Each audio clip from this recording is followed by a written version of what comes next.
অপেক্ষা আর মাত্র কয়েক ঘন্টার, প্রায় লাখো মুমিনের কণ্ঠে আল্লাহু আকবার ধ্বনিতে মুখরিত হবে এই শাহী ঈদগাহ ময়দান। সিলেটের সবচেয়ে বড় ঈদ জামাত অনুষ্ঠিত হতে যাচ্ছে প্রায় ৭০০ বছরের ঐতিহ্যবাহী এই শাহী ঈদগাহ প্রাঙ্গণে।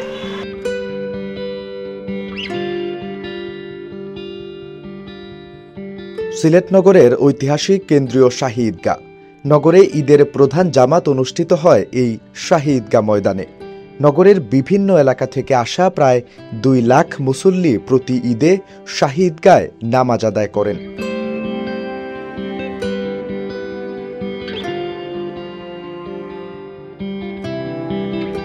ঈদগাহে ঢোকার জন্য আছে ৩টি ফটক।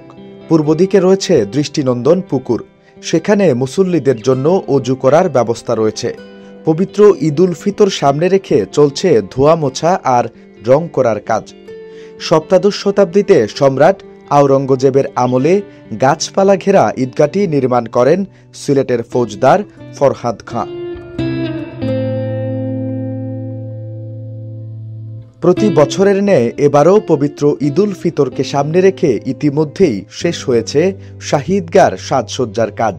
ঈদুল ফিতরের দিন সকাল ৮টায় এই শাহী ঈদগাহ ময়দানে অনুষ্ঠিত হবে সিলেটের সবচেয়ে বড় ঈদ জামাত। ২২টি সিঁড়ি মারিয়ে ১৫টি গম্বুজ সজ্জিত শাহী ঈদগাহর মূল চত্বরের মধ্যে প্রবেশ করতে হয়। সীমানা প্রাচীরে ঘেরা শাহী ঈদগাহর চারদিকে ছোট বড় আরও ১০টি গেট বিদ্যমান। কালপ্রবাহে দেশের আর্থসামাজিক ও ঐতিহাসিক কেন্দ্রবিন্দুতে সিলেটের অবস্থান, আর এসবের অন্যতম সাক্ষী ঐতিহ্যবাহী এই শাহী ঈদগাহ। ৩ শতাধিক বছরের ঐতিহ্য, উপমহাদেশের প্রথম ব্রিটিশ বিরোধী আন্দোলনের ক্ষেত্র, দেশের প্রাচীনতম ঈদগাহ হিসাবে পরিচিত সিলেটের এই শাহী ঈদগাহ ময়দান। পাহাড়ের টিলায় সবুজ আচ্ছাদিত পরিবেশে এই ঈদগাহ কেবল ইতিহাস ঐতিহ্যের স্মারকই নয়, যেন নগর জীবনে প্রশান্তির কেন্দ্রবিন্দু। পাহাড়, টিলা আর হাজারো বৃক্ষরাজির মধ্যে এর মনোমুগ্ধকর অবস্থান নজর কাড়ে যে কারো। নিবেন্দু তালুকদার, সিলেট ভিউ।